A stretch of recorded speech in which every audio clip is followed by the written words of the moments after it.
August 17th, 1943. It's 4:30 in the morning. I'm flying 30,000 feet over the heart of Germany, and in the darkness, American B-17s are already coming together in formation. The engines hum and shake through the airframe.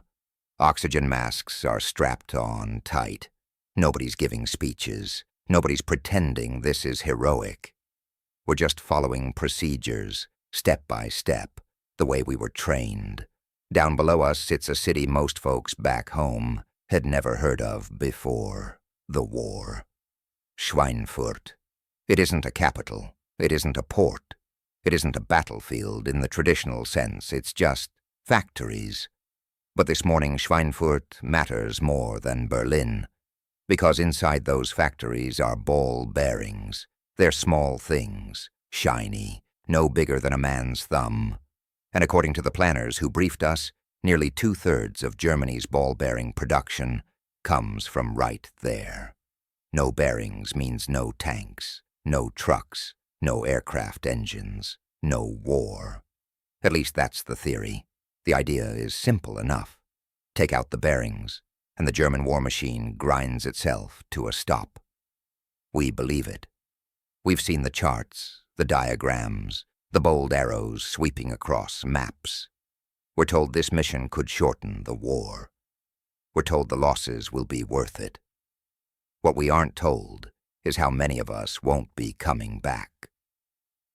As the sun starts to climb, German flak begins bursting around us. Black explosions tear open the sky, close enough to feel. Fighters rise up to meet us. Messerschmitts cut through the bomber streams like knives. By the time the bombs finally drop, dozens of American aircraft are already gone, burning, spinning, vanishing into the clouds below. By the end of the day, 60 B-17s will be destroyed. Hundreds of airmen will be dead or captured. It will go down as one of the costliest daylight raids of the war. And even as smoke climbs over Schweinfurt, something quieter is already happening, thousands of miles away. A truth most of the men in these bombers will never know, because while American crews are dying to destroy Germany's ball bearings, American factories are building something Germany can't easily replace. Something that doesn't depend on European dominance. Something that doesn't rely on Swedish neutrality or hidden stockpiles. A different kind of bearing, designed decades earlier. Built not for elegance but for endurance, and most importantly, built in America. This is where the story really turns, because the real question of the war isn't how many factories you can destroy in a single raid. The real question is who can keep building when the war drags on, who can absorb losses and keep going, who can move men, fuel, food, and steel day after day, month after month, year after year. Germany believes in precision, in perfect machines, in centralized excellence. It builds components that are beautiful, exact, and unforgiving. And they work brilliantly, so long as conditions stay ideal. As long as supply lines hold. As long as nothing interrupts the flow. America doesn't fight that way. America fights by producing more than it loses, by designing systems that can be repaired, adjusted, replaced, and rebuilt. By accepting imperfection in exchange for scale, by choosing abundance over elegance. And that difference doesn't start in 1943. It doesn't begin with bombers or generals or strategy rooms. It starts much earlier, in workshops and factories, with engineers asking uncomfortable questions. Questions about whether copying Europe is really the right path. About whether the most advanced technology is always the most useful one. About whether winning the next war might depend less on brilliance and more on reliability. From the air, Schweinfurt looks like the center of the war. From the ground, the truth is quieter. The war won't be decided by a single raid, or a single factory, or one brilliant strike. It will be decided by who can keep things moving when everything is under strain, when machines are dirty, when parts wear down, when perfection fails. The men in those bombers are risking everything to destroy what they believe is a fatal weakness. But even as they do, that weakness is already fading. Not because it's being bombed, but because long before the war ever began, someone chose not to copy Europe. And that choice changed everything. Long before bombers filled the skies over Europe, the balance of industrial power was already shifting. If you'd walked through Germany's great factories at the turn of the 20th century, you would have seen something America didn't yet have. Precision everywhere. Steel cut to tolerances so tight they seemed excessive. Machines built not for speed, but for exactness. Engineers trained to value perfection above all else. This wasn't propaganda. It was real, and everyone knew it. When it came to bearings especially, Europe ruled. German factories produced components so refined that American manufacturers had little choice but to import them or try to imitate them. The steel was better, the grinders were better, the workers were better trained. By the time the First World War arrived, Germany and its neighbors had already spent decades mastering the art of making small things flawlessly. Bearings became symbols of that mastery, smooth, silent, precise, and completely unforgiving. America, by comparison, looked rough. Its factories were newer, its workforce less specialized, its machines were built to work hard, not delicately. European observers called American industry wasteful, imprecise, even careless. And in some ways, they weren't wrong. The United States could produce in volume, but it struggled to match European finesse.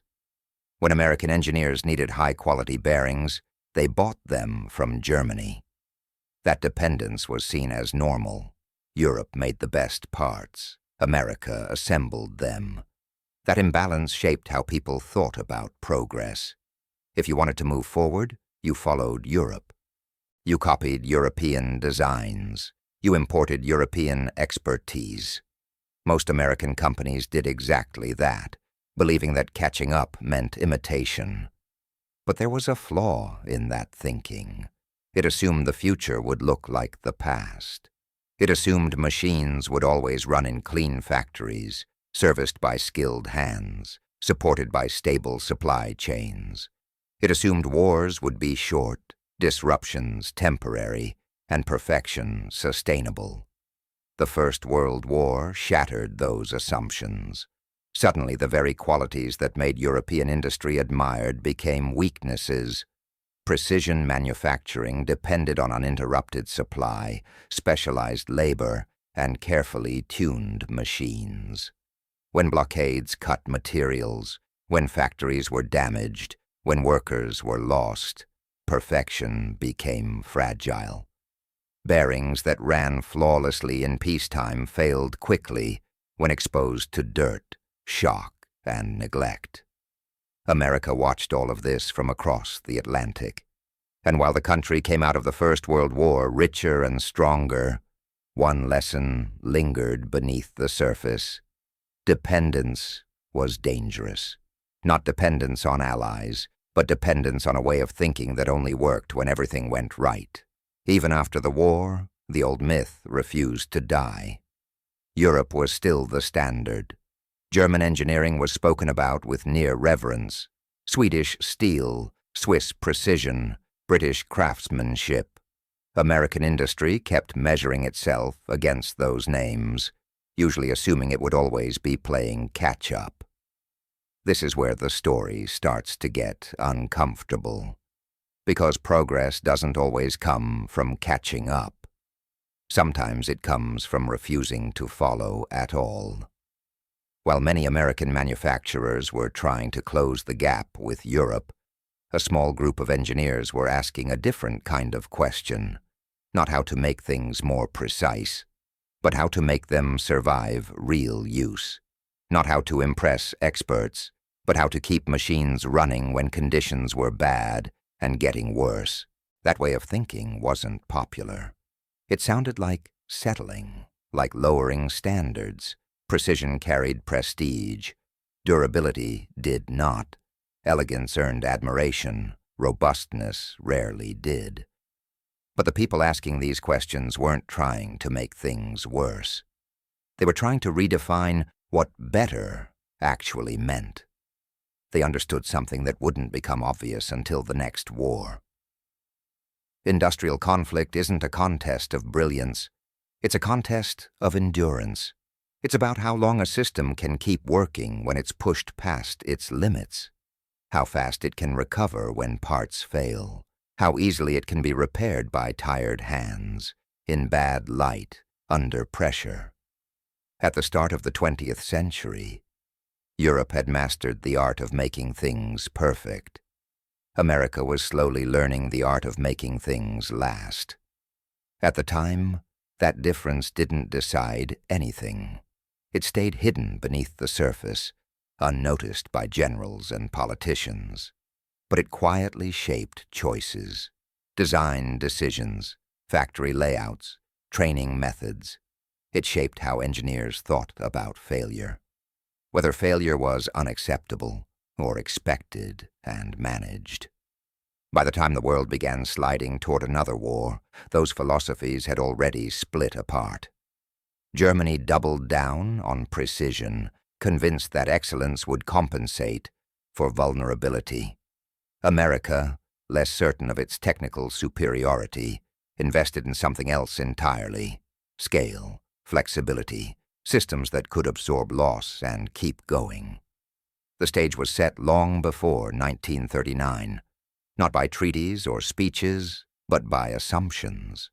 Assumptions about what kind of engineering would matter most when everything else broke down. And somewhere inside that divergence, inside that quiet refusal to simply copy Europe, a different path was already forming. It wasn't a path that looked impressive in peacetime. It wouldn't dominate textbooks, but it would prove decisive when the world stopped working the way it was supposed to. The man at the center of this story didn't look like a revolutionary.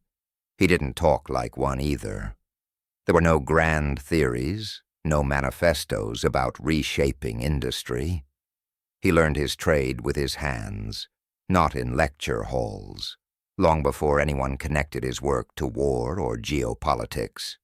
He focused on something far more ordinary: wheels, axles, wagons that had to move every single day without failing. As a young man, he apprenticed in the carriage trade, where failure was immediate and unforgiving. If a wheel seized, the wagon stopped. If an axle cracked, the load was lost. There were no excuses, no ideal conditions, just mud, uneven roads, heavy cargo, careless drivers. This wasn't a laboratory. This was reality. And reality didn't reward elegance. It rewarded whatever kept moving. By the time he started his own carriage business, he'd already seen enough to distrust perfection that only worked on paper.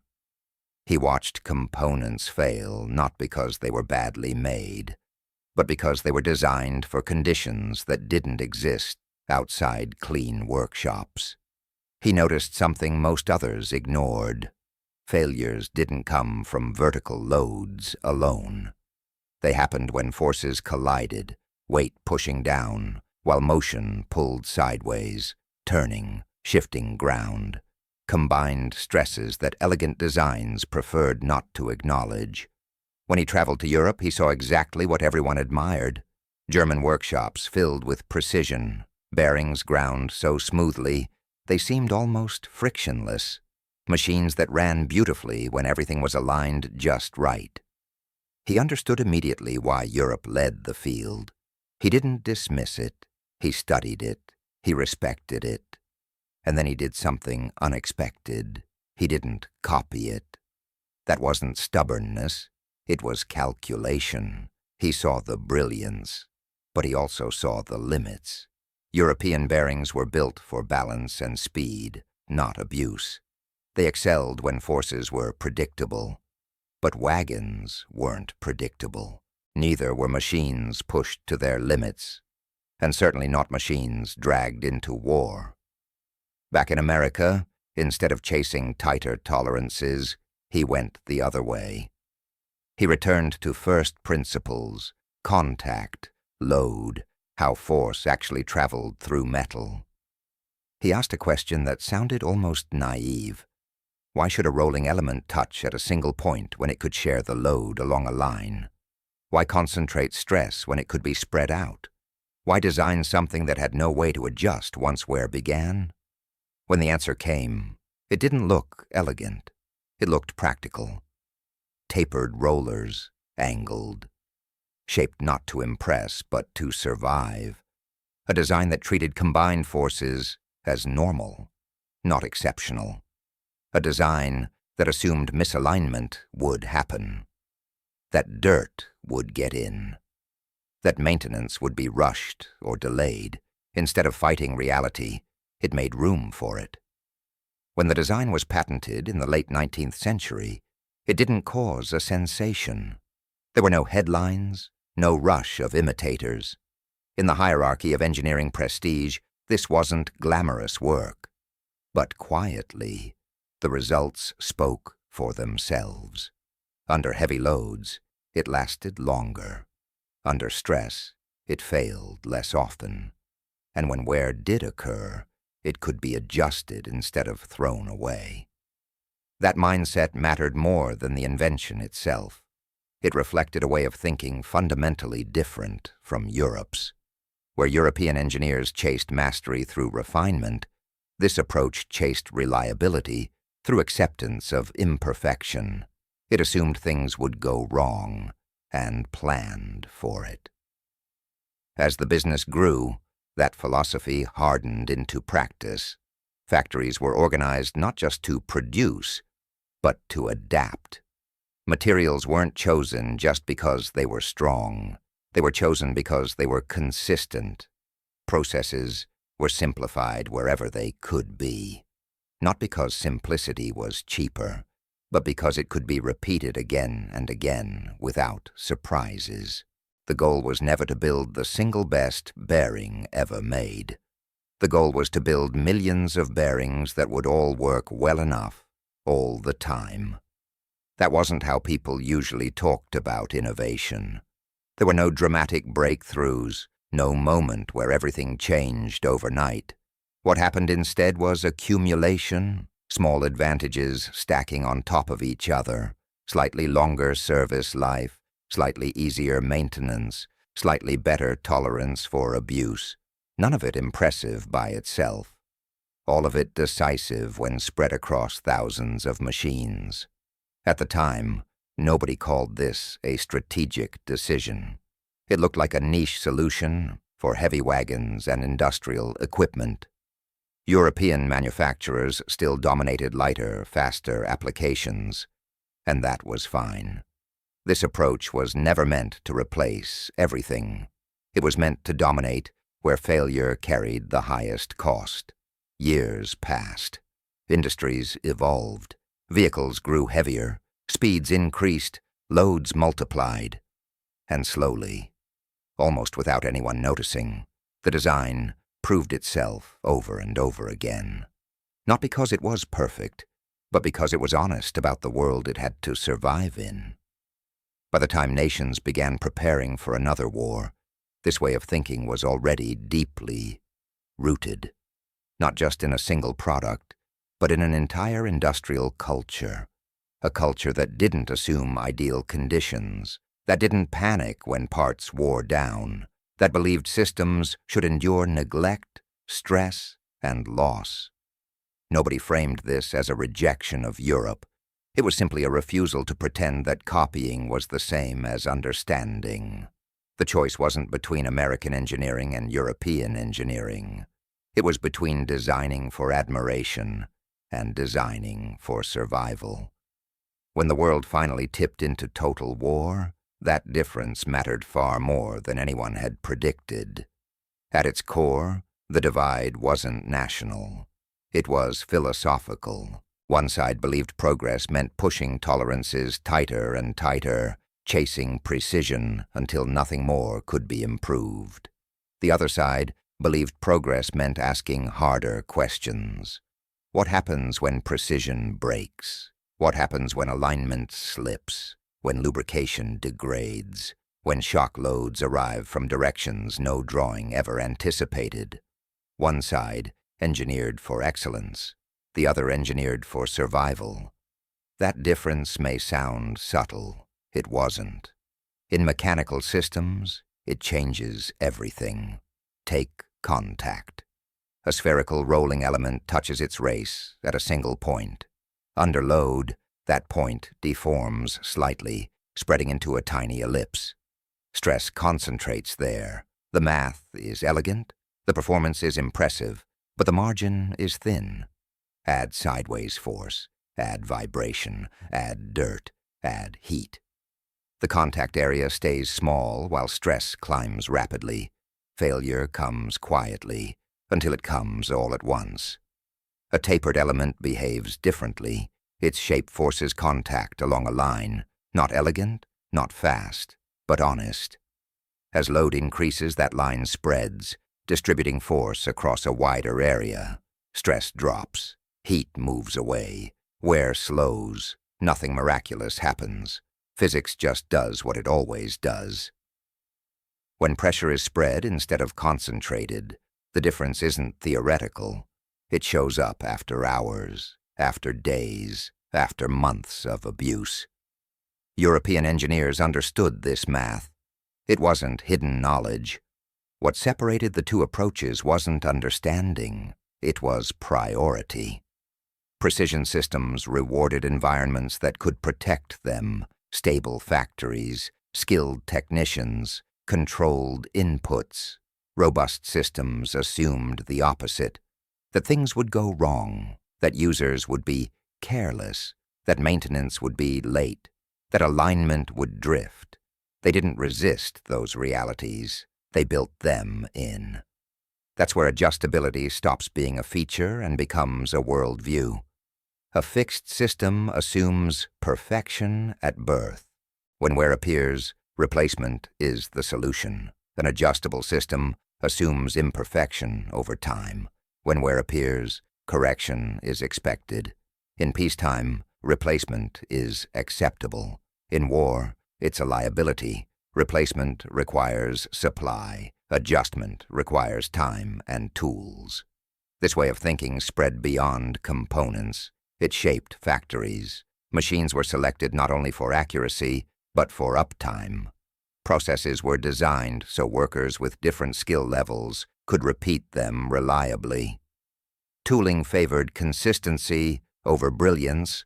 Nothing depended on a single irreplaceable specialist. Nothing halted production because one step demanded perfection. Critics called this mediocrity. They mistook restraint for lack of ambition.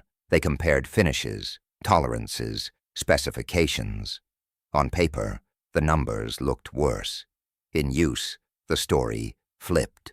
Machines kept running. Vehicles stayed operational. Failures happened less often, and when they did, recovery was faster. As the interwar years passed, this philosophy quietly aligned with reality. Vehicles got heavier, speeds rose, roads improved in some places and vanished in others. Industrial equipment faced higher loads and harsher duty cycles. Designs that thrived under ideal conditions struggled. Designs that accepted compromise endured. By the 1930s, the world was rearming, not cautiously, but urgently. Nations weren't preparing for short conflicts. They were preparing for years of sustained strain, and stress has a way of revealing assumptions. It shows which ideas are robust and which are fragile. Germany doubled down on excellence. It trusted that superior engineering would overcome complexity. It believed that if machines were good enough, disruptions could be managed. That confidence wasn't arrogance. It was built on real success. But it carried a hidden cost. Complex systems amplify small failures. When everything works, they shine. When something breaks, the effects cascade. Across the Atlantic, a different logic had taken hold. The goal wasn't to build machines that never failed. That was impossible. The goal was to build machines that failed gracefully, that wore slowly, that could be restored with minimal effort, that tolerated dirt, shock, misalignment, and neglect. Because in war, neglect isn't a choice, it's a condition. This reframed how value was measured. Precision still mattered, but it was no longer supreme. What mattered was operating time, distance traveled, abuse absorbed before something critical gave way. These weren't glamorous metrics. They didn't impress at exhibitions. They didn't photograph well. But they decided outcomes. And as governments placed orders and planners ran the numbers, those differences began to surface, not as loud debates, but as quiet decisions, made one contract at a time. The questions that mattered were simple. Which design needed fewer replacements? Which one consumed less skilled labor? Which could be built faster without sacrificing reliability? And which could keep going when spare parts were hard to come by? None of this was presented as ideology. No one announced a doctrine or laid out a theory. It grew naturally out of decisions made years earlier. Decisions based on the understanding that machines live in the real world, not in controlled environments. That friction, wear, and failure aren't rare events. They're constants. By the time the first shots of the next war were fired, the philosophical divide was already complete. One side trusted brilliance to carry it through disruption. The other trusted systems designed for disruption itself. One chased mastery, the other chased resilience. When war finally arrived in full, it didn't reward the most refined ideas. It rewarded the ideas that assumed failure and planned for it. The physics had been settled long before. What remained was to see which way of thinking could survive when everything else started breaking. And when war came, it came unevenly. It didn't test armies first. It tested factories. It tested supply chains. It tested assumptions that felt comfortable in peacetime and dangerous in reality. Almost immediately, the differences that had been forming quietly for decades began to show. Germany entered the war confident in its industrial superiority. Its machines were precise. Its components were refined. Its engineers were among the best in the world. But that excellence came with dependencies. Bearings required specific steels, specific processes, specific facilities. Production was centralized because centralization made quality easier to control. It also made weakness easier to locate. As the war expanded, those vulnerabilities multiplied. Bombing disrupted power. Rail lines were cut. Skilled workers were pulled into uniform. Materials arrived late, or didn't arrive at all. Every interruption spread outward. A missing component didn't delay one machine. It delayed an entire system. Factories stood idle, not because they'd been destroyed, but because one small, easily overlooked part wasn't available. This is where tension crept into the German war economy, not panic, calculation. How many bearings were left? How long would stockpiles last? Which machines could be redesigned to accept substitutes? Which failures could be tolerated? And which would bring everything to a stop? Engineers spent more time managing scarcity than solving problems. Precision stopped being an advantage to exploit and became something that had to be defended. Across the Atlantic, the experience was different. The United States didn't enter the war with superior weapons in every category. It entered with something else entirely: capacity, redundancy, and industrial habits built around the assumption that things would go wrong. Factories were already producing at scale, not optimized for perfection, but optimized for repetition. Materials were selected because they were available at home, not because they were ideal on paper. Designs favored parts that could be adjusted, reused, or repaired instead of replaced. None of this felt dramatic at the time. It felt practical, conservative even. But when war pressure hit every assumption at once, those conservative choices paid off. There was no single moment when American planners pointed to a small component and said, "This saved us." No report credited an obscure design decision with victory. What mattered was the absence of crisis, no frantic search for substitutes, no emergency redesigns to eliminate a sudden dependency, no strategic meetings devoted to one tiny part threatening the entire system. Machines failed. Of course they did. Vehicles broke down. Parts wore out. War is unforgiving, but failure didn't cascade. It stayed local. When a bearing wore, it was adjusted. When adjustment wasn't enough, it was replaced. Not because it was rare or precious, but because it was common. Because factories could build replacements faster than the war could destroy them. That difference shaped behavior. German planners treated certain components as strategic assets that had to be protected at all costs. American planners treated components as consumables, meant to be produced in overwhelming numbers. One side fought to preserve perfection. The other accepted loss as inevitable and planned to outproduce it. As the war intensified, the contrast sharpened. German factories dispersed underground. Production fragmented. Complexity increased. Every relocation reduced efficiency. Every workaround added new failure points.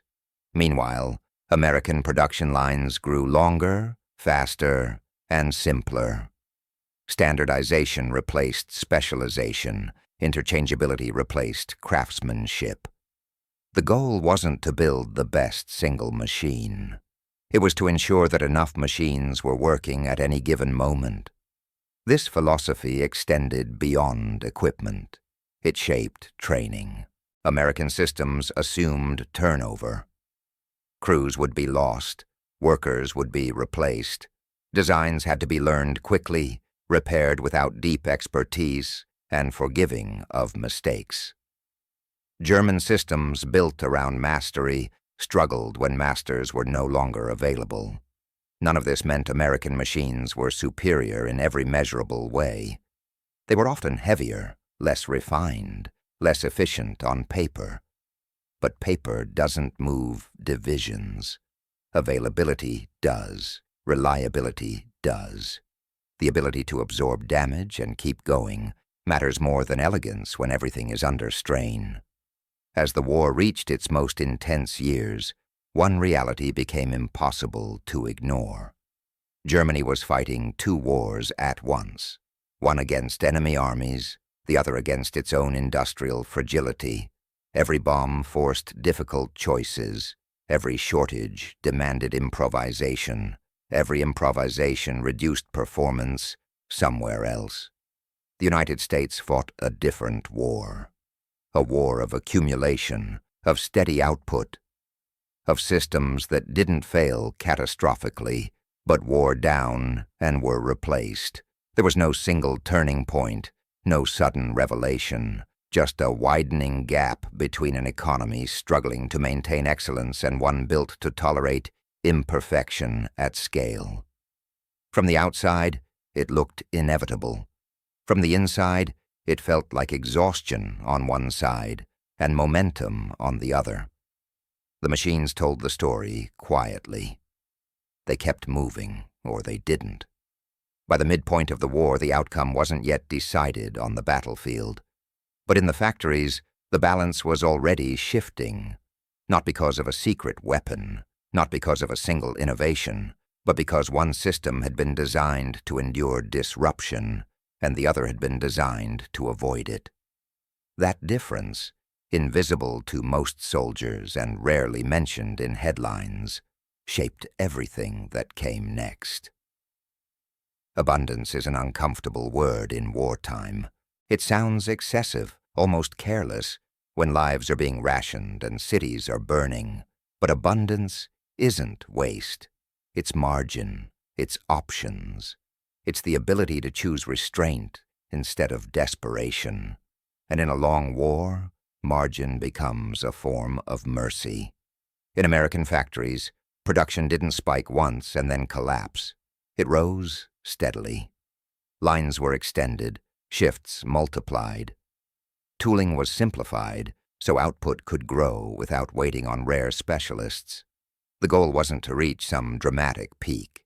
It was to hold a plateau, day after day, month after month, moving the same components down the same paths. Not perfect, not pristine, but available. That availability changed behavior, as in quiet ways. Designers could accept conservative margins because replacement was guaranteed. Planners could commit vehicles to harsh environments, knowing maintenance wouldn't break the system. Commanders could keep equipment moving without hoarding parts as if they were irreplaceable. When something wore out, it was replaced. When something broke, it was fixed quickly. Loss was absorbed without drama. Scarcity does the opposite. Scarcity sharpens every decision. It forces trade-offs that ripple outward. Should a part be used now or saved for later? Should a machine be pushed harder or preserved? Should a repair be attempted with inferior substitutes? Scarcity makes caution feel rational and boldness feel reckless. Over time, it slows everything down. Abundance accelerates. It allows mistakes without catastrophe. It turns maintenance into routine instead of crisis. It keeps momentum alive. And momentum in war carries moral weight. It reduces the pressure to gamble lives to make up for material shortfalls. It shortens decision cycles. It keeps operations steady instead of erratic. That's where mercy enters the story. Not mercy as sentiment, but mercy as consequence.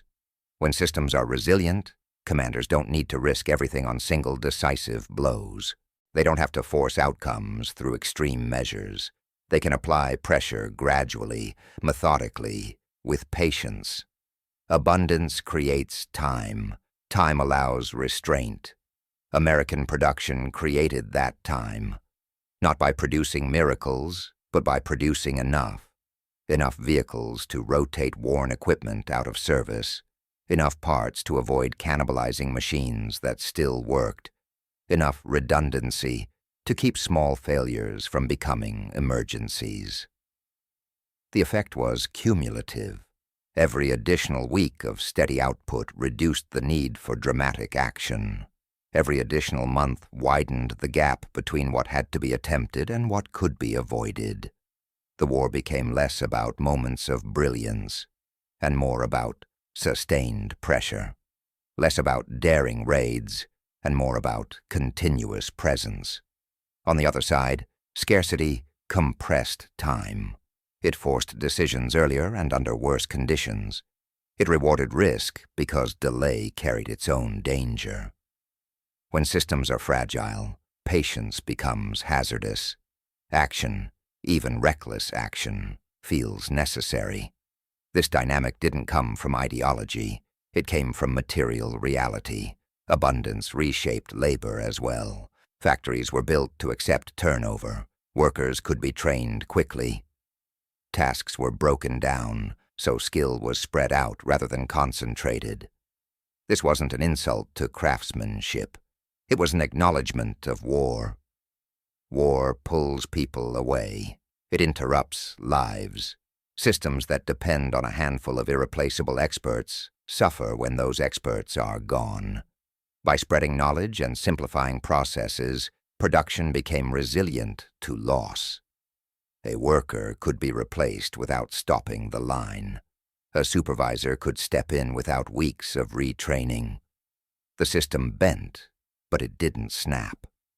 That mattered beyond the war itself. It shaped how the war ended and how peace began. Systems built on abundance could pivot. Factories that made components could be retooled. Workers used to steady output could transition to civilian needs. The same habits that sustained war made recovery possible. There's a temptation to call this inevitable, as if scale alone decided everything. But scale without design collapses under its own weight. Abundance without reliability turns into waste. What mattered was alignment between philosophy and execution. Designs that assumed wear met factories that could replace it. Processes that accepted imperfection met supply chains that could tolerate it. That alignment produced something rare in war. Stability. Not the absence of loss, but the absence of panic. Not the absence of failure, but the absence of cascading failure. Stability reduces cruelty. It lowers the pressure to choose between bad options. It gives leaders room to think beyond the next emergency. The war was still brutal. Lives were still lost. Destruction was still immense. But the manner of victory mattered. A system that wins through endurance rather than desperation leaves more behind when the fighting stops. It leaves tools instead of ruins, habits instead of trauma, capacity instead of collapse. That's why production, abundance, and mercy belong together. Production creates abundance. Abundance creates margin. Margin allows restraint. And restraint in war is mercy by another name. None of this was planned as moral philosophy. It grew out of engineering choices made long before the war began.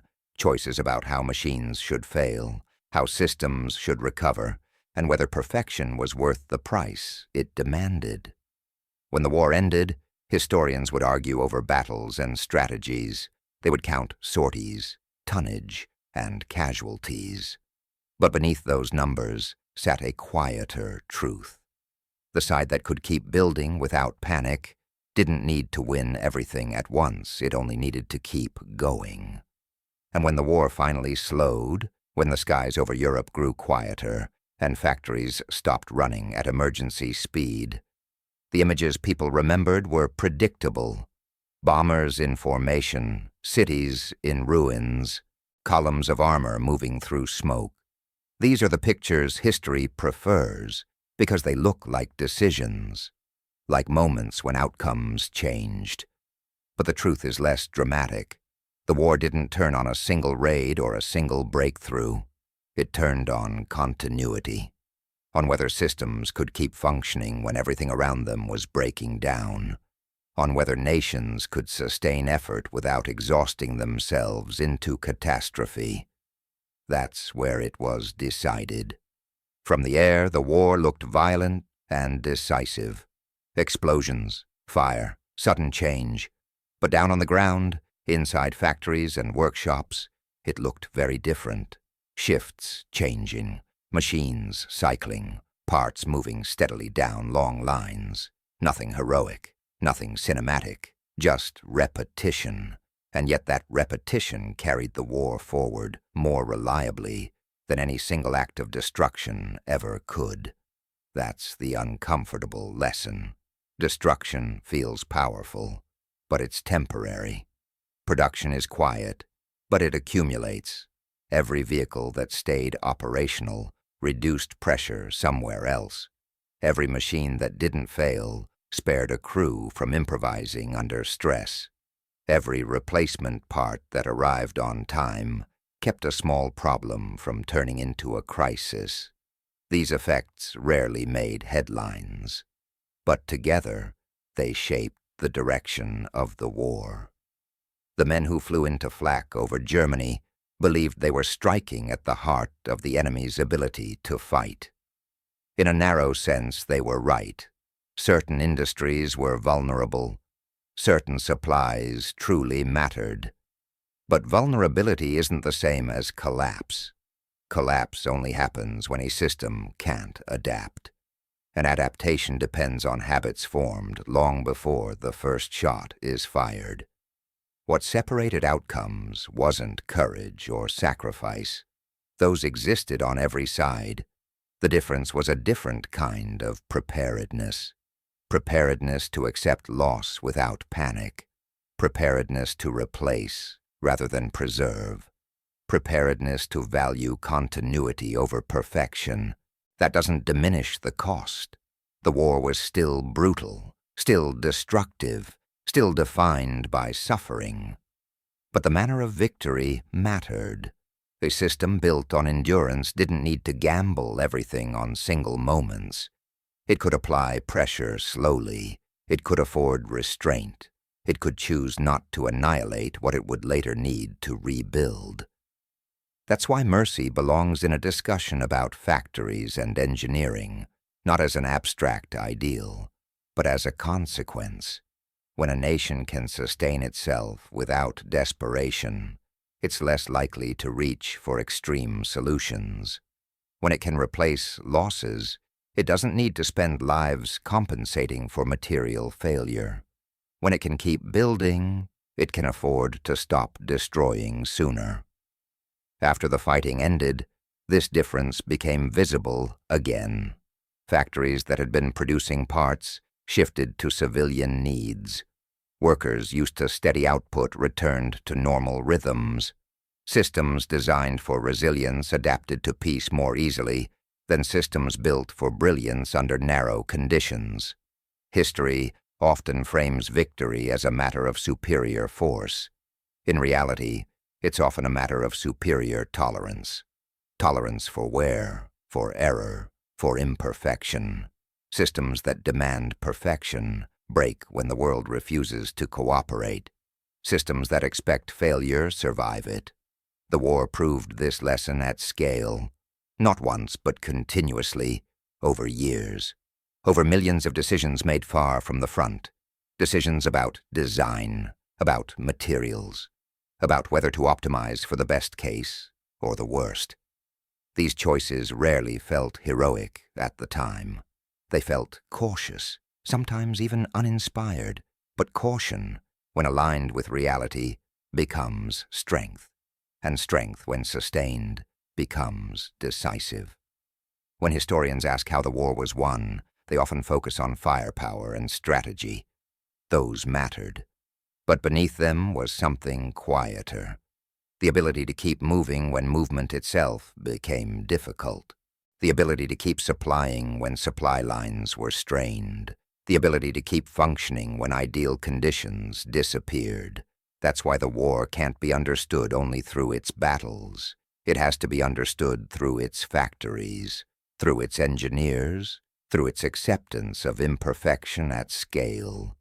The world that emerged afterward wasn't shaped only by what was destroyed, but by what endured. In the end, the decisive advantage wasn't a secret weapon or a single invention. It was a way of thinking, a belief that systems should be built to survive stress rather than deny it, that progress meant resilience, not fragility, that victory meant continuing to build when destruction seemed easier. The skies over Europe tell one story, the workshops and production lines tell another. Both are true. But only one explains how a long, grinding war was brought to an end without consuming everything in its path. America didn't win by bullets alone. It won by production that never stopped, by abundance that created margin, and by the restraint that margin made possible. History remembers the explosions, but the future was decided by what kept turning long after the noise faded.